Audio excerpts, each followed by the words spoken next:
Þið fóruð svolítið áhugaverða ferð núna í sumar, getið þið sagt mér aðeins frá því? Já, við vorum að fara í ferð til Bandaríkjanna og Kanada á vegum Oddfellóa og Sameinuðu þjóðanna. Vorum að skoða austurströnd Bandaríkjanna. Og hvernig kom það til að þið fóruð í þessa ferð? Við sem sagt á hverju ári eitt skóli á Íslandi valinn til að svona vera milliliður í því að velja og það var bara gert þannig að það voru teknar 10 ritgerðir sem voru skrifaðar, það var valið úr ritgerðum sem voru skrifaðar í ensku og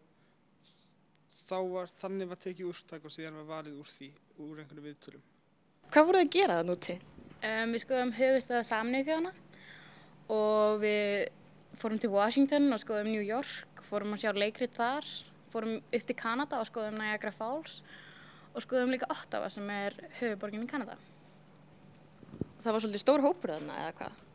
Já, ég þori ekki að fara með það hvað voru margir en ég myndi samt alltaf 150? Já, eitthvað þannig. Já. Og hvað það svona sem stendur upp úr eftir þessa ferð?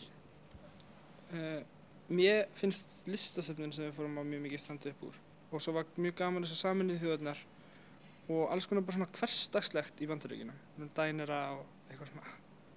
Já, og fyrir mér var það að skoða Sameinuðu þjóðirnar. Það var æðislegt að skoða salinn þar sem Security Council, öryggisráðið hittist og líka að fara yfir til Kanada.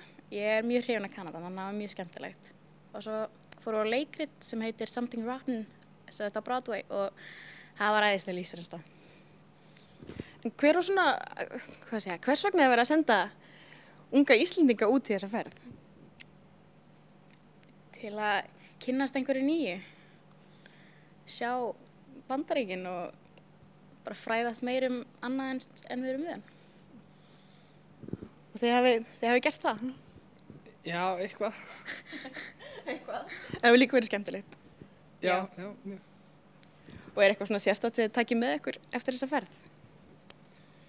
Góðir vinir. Ég kynntist fullt af fólki sem ég er ennþá í sambandi við í dag, þannig að það er mjög æðislegt.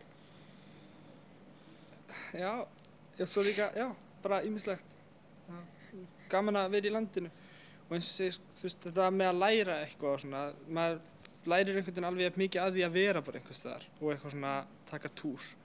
Þannig að það er erfitt ofta að benda á eitthvað svona eitt sem maður tekur með sér.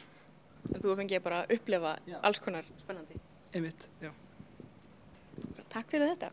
Já, það var lítið.